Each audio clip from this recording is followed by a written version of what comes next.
Welcome to SwiftCoin.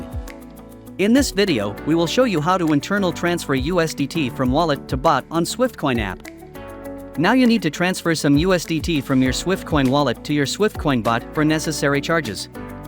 To transfer USDT from your wallet to your bot, you need to follow these steps.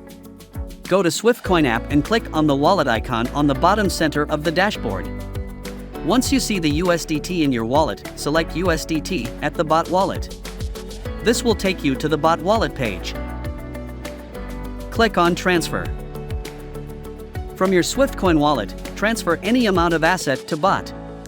You can choose the percentage of your balance that you want to transfer, or enter a specific amount. You will get a confirmation of the transfer once the process is done. You will see the amount that you transferred on your bot. Thank you for watching this tutorial and happy trading!